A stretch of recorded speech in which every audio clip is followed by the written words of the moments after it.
हरे कृष्णा। आप सभी का आज के मॉर्निंग प्रोग्राम में स्वागत है। अम, आज हम भगवान कृष्ण के एक बहुत महत्वपूर्ण गुण के ऊपर मनन करने वाले हैं, क्योंकि जन्माष्टमी आ रहा है। तो मैंने सोचा कि भगवान कृष्ण के गुणों के ऊपर हम मनन करेंगे। हर बार जब हम मिलेंगे तो भगवान के एक गुण के ऊपर हम मनन करेंगे। भगवान का एक बहुत सुंदर और बहुत ही अद्भुत नाम है, जो है अनिर्विण्णः। अनिर्विण्णः मतलब अ, भगवान जो है वो थकते ही नहीं है। मैं आपको एक छोटा सा कहानी बताऊंगा, और उस कहानी के पीछे ये जो भगवान का ये गुण है, वो गुण जो है बहुत सुंदर तरीके से समझ में आता है। एक बार एक छोटे से गांव में एक लड़की का विवाह हुआ, और वो शहर से पहले रहती थी, लेकिन विवाह के बाद वो गांव में आ गई। और इस गांव में जब वो रहने लगी तो उसके उसके सास ने उसको कहा कि आप पानी लेके आओ। और पीछे, घर के पीछे एक कुआं था, उस कुएं से उसको पानी लाना था। तो वो कुएं के अंदर एक बकेट को डालने लगी रस्सी के साथ। और जब वो डाल रही थी, वो बकेट जो है, रस्सी टूट गया, और वो बकेट जो है अंदर कुएं के अंदर गिर गया। तो जब कुएं के अंदर वो बकेट गिर गया तो एक एक अजीब सा आवाज आया। तो उसके सास ने वो आवाज सुन ली और उसको पूछा कि क्या हुआ। तो उसने कहा, बकेट कुएं के अंदर गिर गया है। तो उसकी सास ने उसको कहा, जब तक वो बकेट बाहर नहीं आता है तब तक आप वापस मत आना। अब बकेट लेके अंदर आओ। तो अभी ये बकेट को कैसे निकालना है इसको समझ में नहीं आ रहा था। कुएं के अंदर वो जा नहीं सकती थी। तो वो बहुत ही चिंतित थी, और वहीं पे कुएं के सामने ही बैठ गई और सोच रही थी कैसे मैं बकेट को निकालूं। थोड़े समय के बाद उसके पति वहां पे आए, और पति ने उसको पूछा कि आप यहाँ पे कुएं के पास क्यों बैठी हो और इतनी उदास क्यों लग रही हो। तो उसने अपना पूरा समस्या बताया कि बकेट अंदर गिर गया है, और सास ने कह दिया जब तक बकेट न मिले तब तक वापस मत आना। तो इसके पति ने कहा, आप चिंता मत करो, मैं मदद करता हूँ। और ये पति जो है खुद कुएं के अंदर उतरने लगे, और पानी में हाथ डाल के बकेट निकालने की कोशिश कर रहे थे। कुएं में थोड़े स्टेप्स थे, उसके अंदर उतर के वो बकेट को लाने की कोशिश कर रहे थे।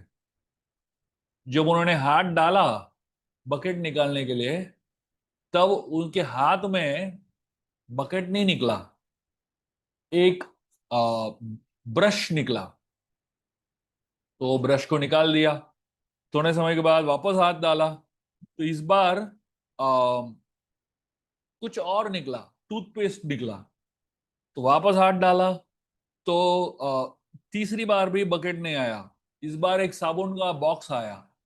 तो इस तरीके से 9 बार हाथ अंदर डाला, और जब भी निकाला कुछ और ही निकला। 10वीं बार उन्होंने जब हाथ डाला, तब कुएं से बकेट निकला। एक बार लक्ष्मी देवी भगवान कृष्ण से पूछती है कि क्या आप थकते नहीं हो? हर बार आप भौतिक जगत में जाते हो और अवतार लेते हो, अलग अलग प्रकार का अवतार लेते हो, क्या आप थकते नहीं हो इस प्रोसेस से? तो भगवान कृष्ण ने कहा कि मैं हर बार जब जाता हूं भौतिक जगत में अवतार लेते हुए, तो मैं कुछ जीवों को वापस लेके आता हूं,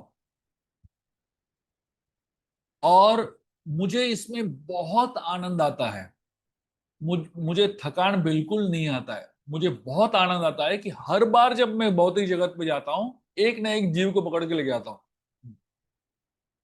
एक कुआं जो है एक इस भौतिक जगत की तरह है, और भगवान इस व्यक्ति की तरह है जो भौतिक जगत में जाते हैं।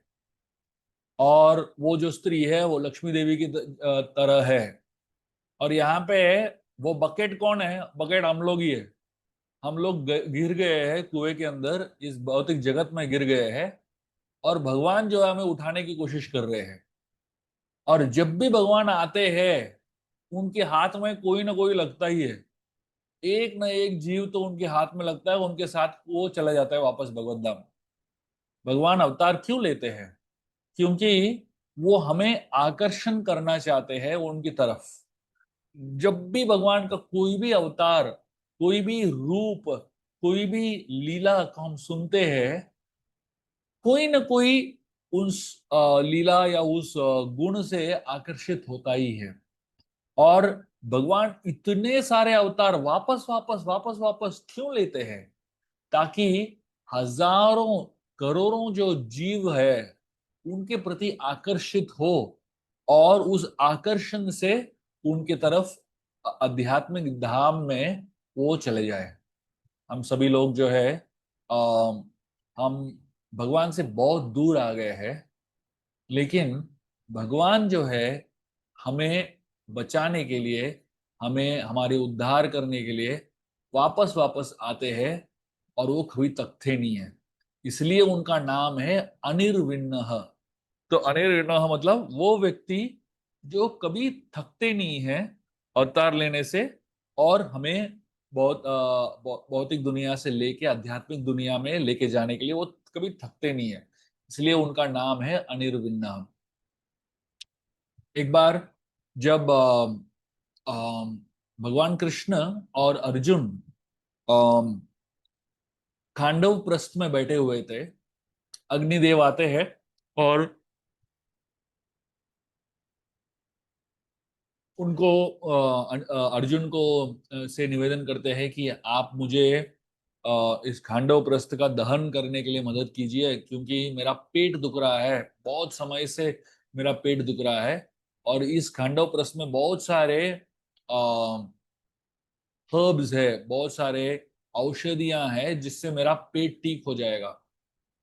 तो कृष्ण अर्जुन ने अग्निदेव को बहुत मदद किया, उनको इस खांडव प्रस्थ को दहन करने में। और अग्निदेव ने बहुत ही तीव्रता से पूरे खांडव प्रस्थ में जितने पेड़ है, जितने पौधे हैं, उन सबको जला लिया और उसको उनको दहन कर लिया। और धीरे धीरे जो है उनके पेट का जो समस्या है वो समाप्त हो गया, वो ठीक हो गए। ठीक होने के बाद जो है अग्निदेव अर्जुन और कृष्ण के पराक्रम से बहुत प्रसन्न हो गए, और दोनों को पूछने लगे, आप आप दोनों से मैं बहुत प्रसन्न हूं, आप कोई भी वरदान मांगिए मुझसे। अभी देखिए, अर्जुन तो एक जीव है, तो उसको वरदान देना तो स्वाभाविक है एक कोई देवता को।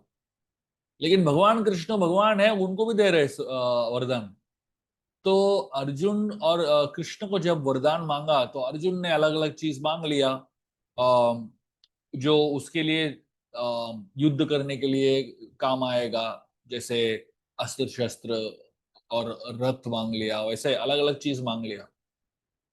तो जब कृष्ण को पूछा गया, अग्निदेव ने कृष्ण को पूछा कि आपको क्या चाहिए, कृष्ण ने एक बहुत ही अद्भुत चीज मांगा।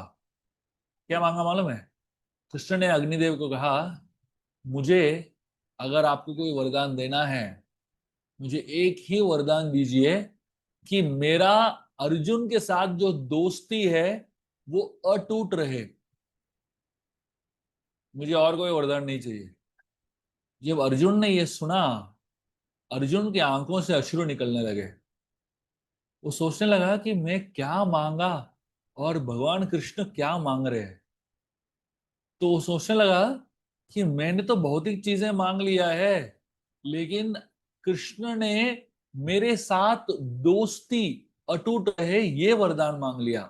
तो मतलब कृष्ण मुझसे कितना प्रेम करते हैं। ये सोचते हुए अर्जुन की आंखों से अश्रु बहने लगे। भगवान कृष्ण हम सभी से प्रेम करते हैं, हर जीव से प्रेम करते हैं, और उनका स्वभाव है कि हम सबसे प्रेम करना।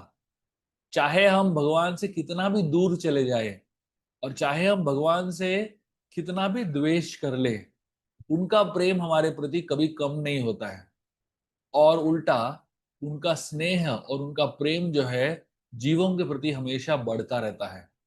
ऐसे भगवान को प्रसन्न करना, ऐसे भगवान की आराधना करना, और ऐसे भगवान के गुणों के बारे में मनन करना, ये हम सब के लिए परम सौभाग्यशाली चीज है। और हमें जितना हो सके भगवान के इन गुणों के ऊपर मनन करना चाहिए, और इस तरीके से भगवान को हमारे हृदय में इस जन्माष्टमी के उपलक्ष्य पे स्वागत करना चाहिए। आइए, ये मनन के साथ हम लोग ये हफ्ता बिताए, और हम भगवान कृष्ण के इस बहुत ही सुंदर अद्भुत गुण जो है अनिर्विण्ण, हम सब के बारे में सोचते हुए और हमें उद्धार करने के लिए मेहनत करते हुए कभी थकते नहीं है, इस गुण के ऊपर हम मनन करेंगे। बहुत बहुत धन्यवाद। हरे कृष्ण।